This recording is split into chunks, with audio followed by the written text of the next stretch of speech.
Namami Chinmayam Devam Sadgurum Brahma Vidvaram Vasudeva Sutam Devam Kamsachanora Devaki Paramanandam Krishnam Vande Jagadgurum Tvameva Mata Cha Pita Tvameva Tvameva Bandhuscha Sakhat Tvameva Tvameva Vidya Dravidam Tvameva Tvameva Sarvam Mama Deva Deva Tvameva Sarvam Gurudeva Deva. Hari Om. We are doing the 18th chapter of Ashtavakra Gita, where sage Ashtavakra beautifully describes the nature of the realized master. And the most important thing is he does not depend on anything other than himself for his happiness.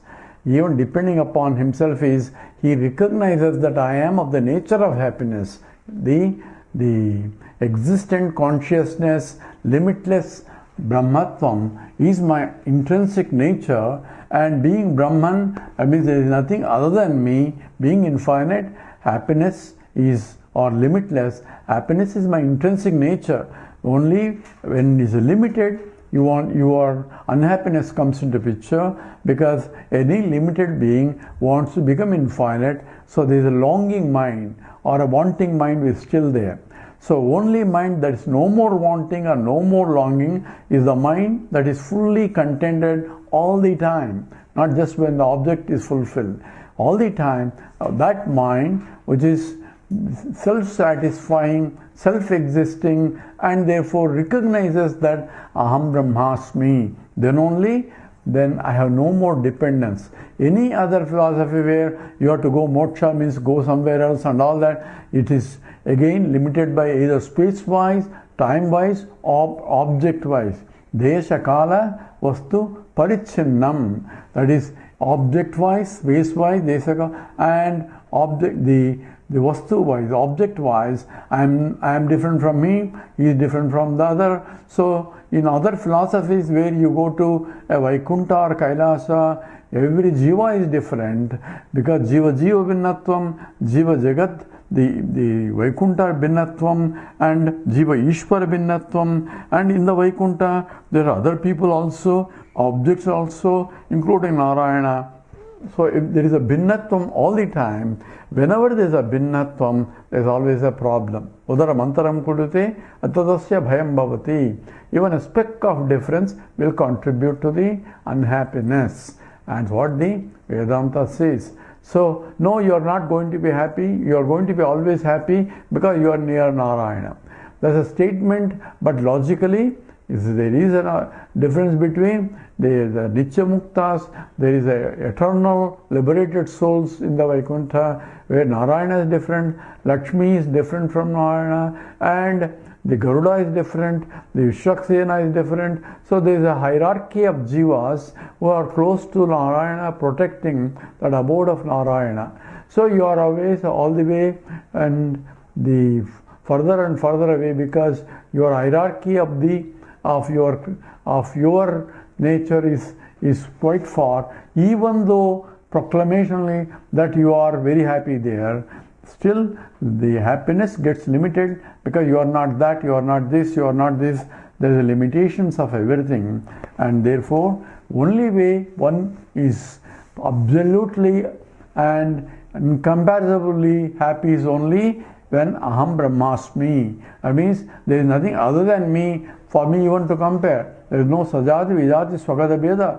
So any differences of any kind is not there. I am just as in the deep sleep state, where I am happy as I am. Nobody complains about deep sleep state. Everybody wants to go for deep sleep state, because there is nobody else other than themselves. So everybody is looking for Advaita. But at the same time, they will say Advaita is not real. What is real is only the Advaita. So this means you are experiencing Advaita in deep sleep state, negating the Advaita in the waking state means you are not understood what nature is teaching you. Here kartavyam in the sloka 3 which let's chant, kartavya dukkha martanda jwala dagdhantar atmanaha krutaha prasamapi yusha dharasaramate sukham. So the one who has burned out all his vasanas, that means he is vasana free. That means the mind doesn't have any more agitations of any kind. There is no desire for it. It is self-contented mind and self-fulfilled mind, and therefore there is no longing. I want this to be happy, I want that happy. So every one of us, we are going for certain objects. Other fellow is going for different type of objects.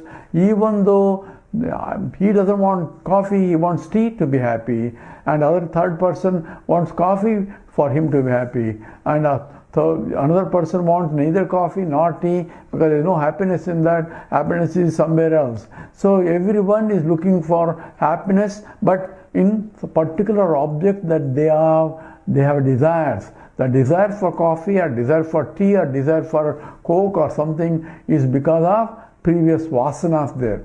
So vasanas propel that people go after certain things. That's why everybody is running after things that they like and away from things they don't like, dictated by their vasanas. If there are no vasanas, then there is no more desire-prompted happiness.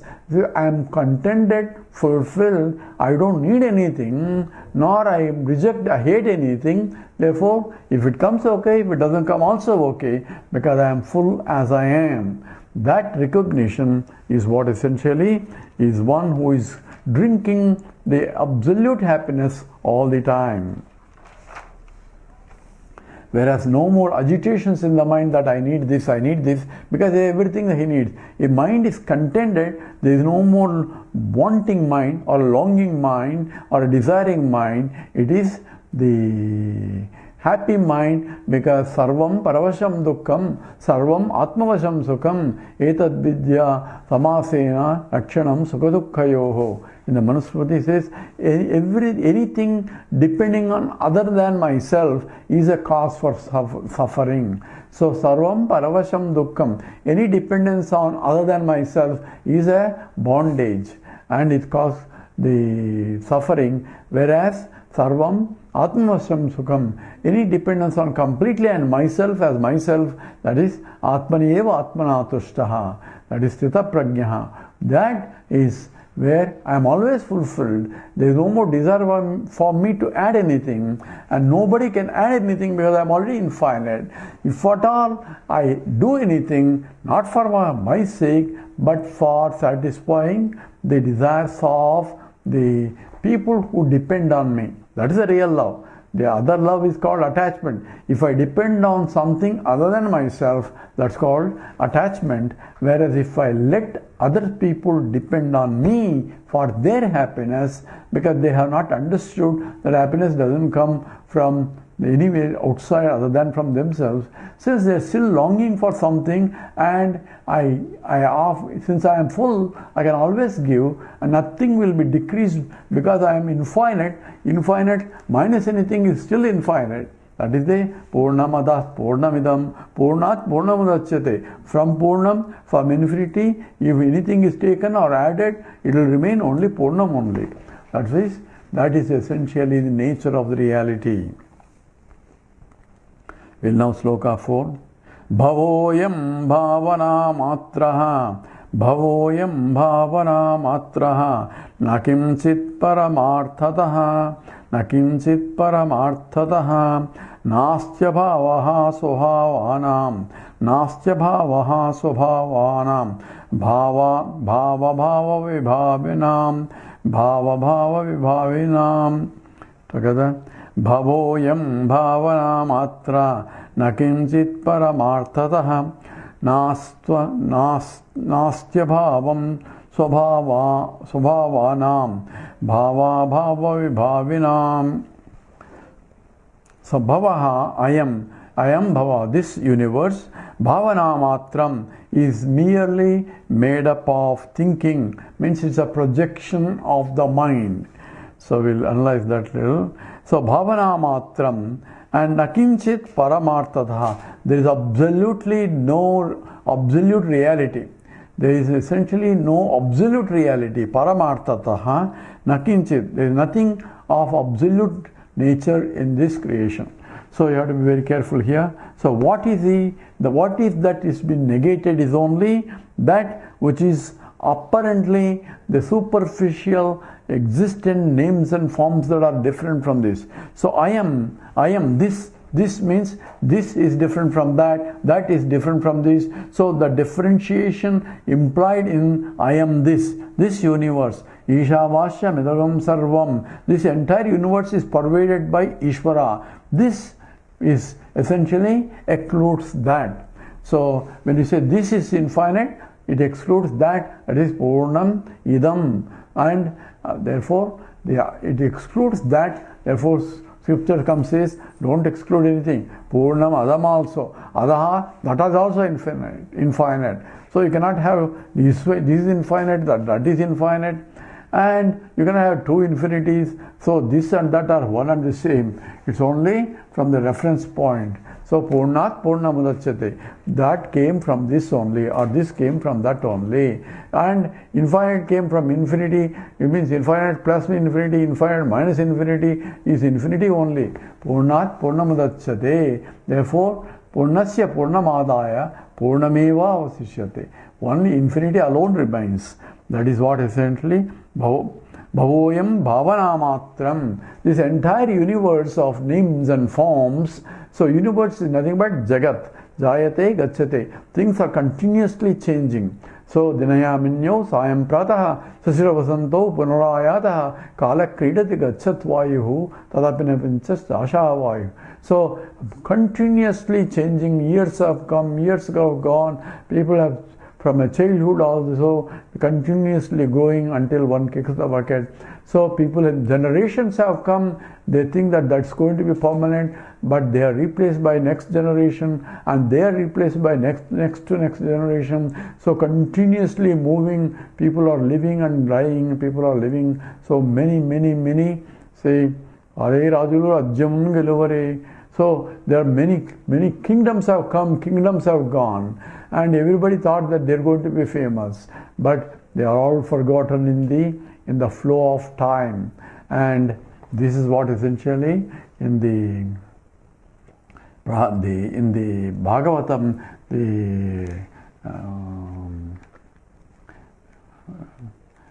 not Prahalada. I forget his name now. He tells when the Vamana he recognizes that Vamana is nothing but the Lord, and he wants three steps of where he can occupy the whole universe itself. So he has to give everything, and the teacher wants him, don't give it, don't agree with him. He says, what is there? I am giving only things that people have, of these Rajyams and all that has no meaning. If Lord himself is coming to give, what more I can give for him? So even when Lord wants something, he has to become small, because anything you ask for something else, you become very small. That's essentially Vamana Avataram. So Bhavoyam Bhavanamatram. So this whole universe is nothing but a mere concept of thinking. So how can I thought that this is real? How can you say this thought? So how do you know it's real? Because I can see. What do you see?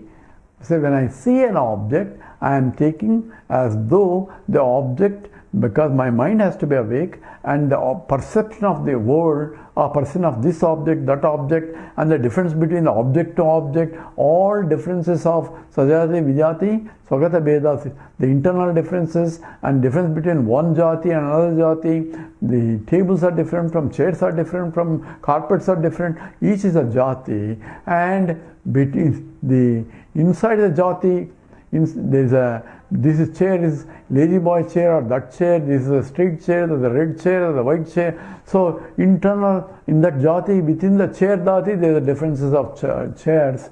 And in the chair itself, the leg is different, seat is different, the back support is different. So there are internal differences. So there is a Swagata Vedas. So all these Vedas are only in the objective world. And why I say that? Because I can see through sense organs all the differences. This is what we say real, this is real. But what I see is not really the object, only a light falling on the object, getting reflected, and what I'm seeing is only image of that object only, not the object. So image forms a thought in my mind. If my mind is not there, I won't see the object, even though object may be there, even though light is there, even though light is coming to, and eyes are seeing, but I'm not really seeing, because there is no, the cognition is not recognized by or cognized completely, because the mind is required to, for the sense organ input, to make a thought. That's called software. So the information is provided in terms of the neurons, and that's all still at the objective level, but that has to be converted into thought form using a program language. That's what we understand from the computer, where input is coming from the electrical signal has to be converted into software using a program code, and Lord has provided a program code to convert that. So whatever I see is expressed as a thought in my mind. So without having a thought in my mind, so if I see a chair, I have a chair thought in my mind. If I see a tea table, the chair thought is replaced immediately, and table thought. There is no chair thought on top of it, a table thought. Immediately the thought is gone, another thought comes. So every object that I perceive is reduced to a thought in my mind. Without having a thought in my mind about the object, I cannot perceive the world. Is the world real or not? I do not know unless I can see. What I see is only thoughts. So based on the thoughts, I say the world is real. Or how do you know it's not a hallucination? It's only you're imagining. There's a world really there or not? Just because you are thinking that there's a chair there may not be a chair there, because your mind is gone and you're seeing things that are not there. Somebody may argue, but it says it is really a chair there because I can go and sit on that. Who is going to sit on that? This body mind. How do you know you're sitting on that? I can see, I can feel. Again back to the thought process. So all the transactions in the world ultimately projected by via the mind and via the thoughts. If there is no mind and the thoughts, mind is nothing but the platform in which thoughts are raising. So it is a flow of thoughts. That's what one definition of mind itself. And if there is no thought, there is no mind, there is a mind which is thoughtless. So thoughtless mind is nothing but pure consciousness getting reflected in a platform. Without any actors on the stage, the lights are shining. What is there? There is nothing there, but nothingness is being shined under the light. So the consciousness illuminating as though the thoughtless mind, still mind is there. So whatever it is through the mind only, but recognition comes only when part of the mind sees the other part, the thoughts that are raising in the mind. So this is a subject mind and an object thought. Both are arising. The subject-object duality arises in the mind. So without the mind perceiving, the world cannot be perceived. Is the world there or not? Well, depending upon whether mind is there or not. So without the mind, that's what it is, bhavana matram na kinchit parama, that which comes and goes. Mind is there, the world is there. Mind is getting folded in the deep sleep state, no world there, not even a time and even a space. So I can fold even the time and the space when the mind is folded. But what is there, I cannot eliminate. I can eliminate the whole world. What I cannot eliminate is only the self that I am. The one who says that I slept very well. That self is there without the having the world that is projected. So I can remain without the world. World cannot remain without me. For the world to be there, to prove its existence, I have to be there. Without the mind present, the existence of the world cannot be established. And that's why in the deep sleep state, is the world there or not there? It is indeterminate, because it may be there, it may not be there. Since you are not perceiving, therefore from your reference the world is not there. If another person is perceiving, from his mind point the world is there. So it depends only on the mind, but the reality of the world cannot be established. But therefore, na kinchit paramartataha. There is no absolute reality for the world.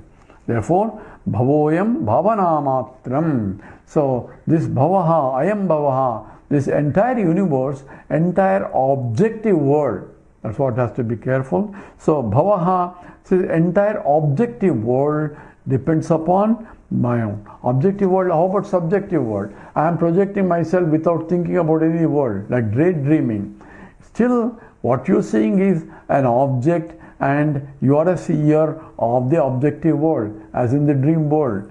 That's what discussed in the very first sloka. So even the dream objects are objects only. So any thought that rises in the mind becomes an object, and I am a perceiver of the thought, therefore I am a subject, and that is what I cannot see in the form of a thought is myself. I will say, oh, I am seeing myself.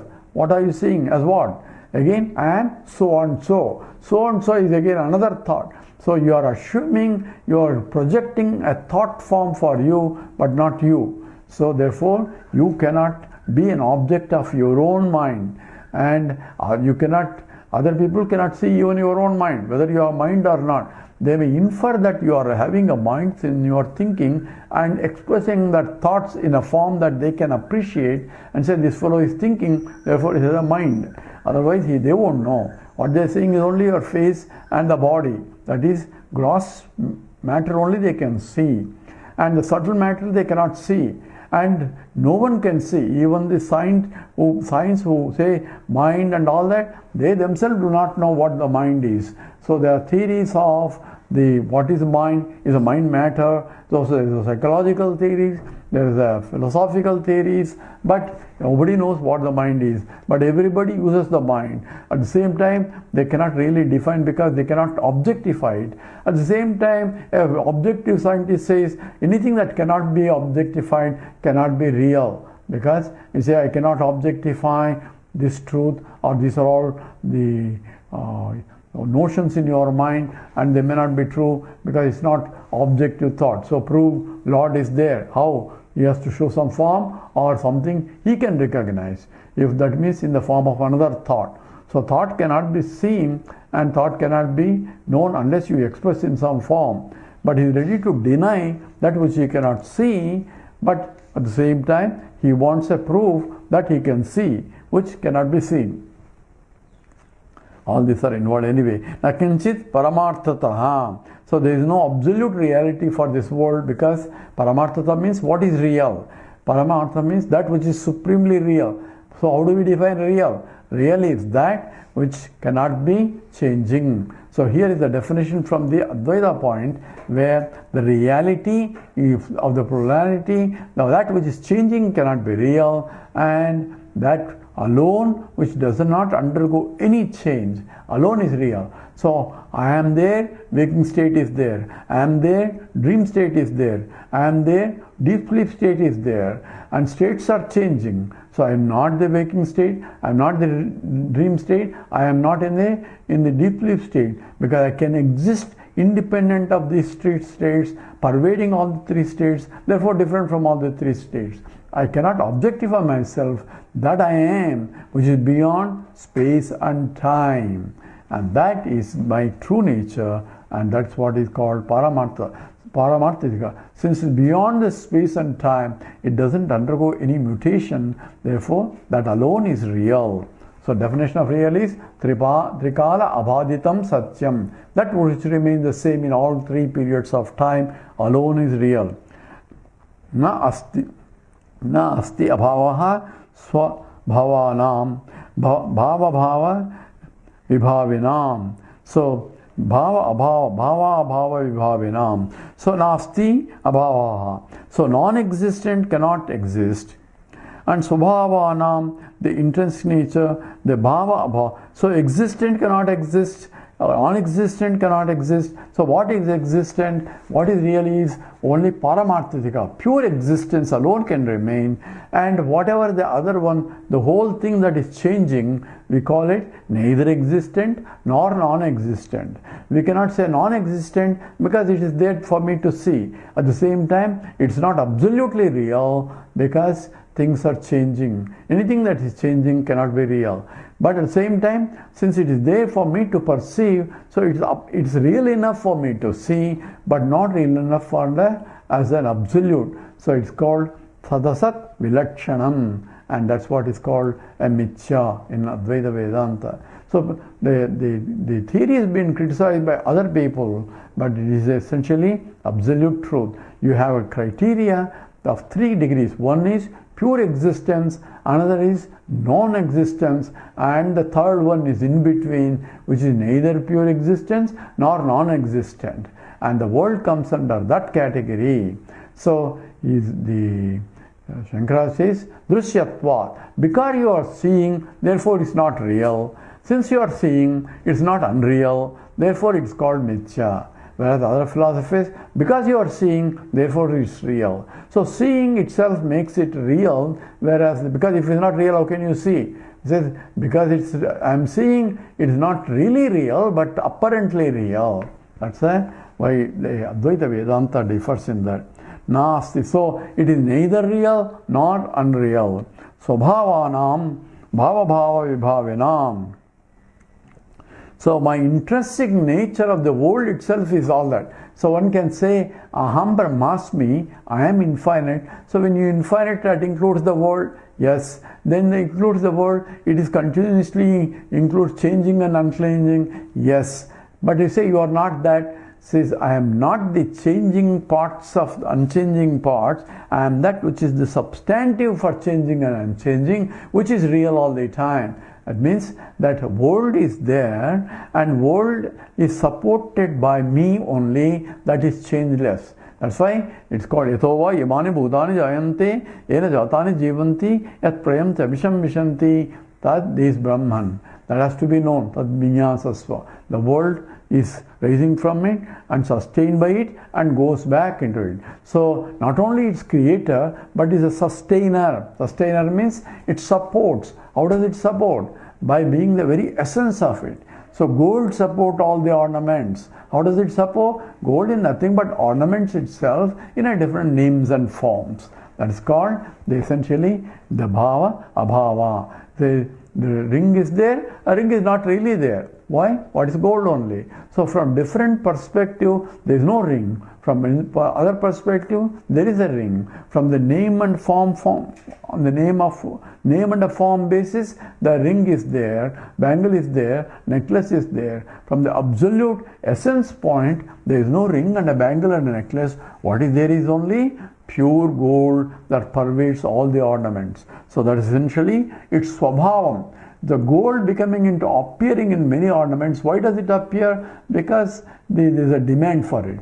So if I go to gold shop and wanted to buy a ring and look around all the rings there, it says none of them I like. Says what do you want? I like particular type. Why are you not selling? Why are you selling all these useless rings here and not this kind of ring? Says nobody buys that kind of ring.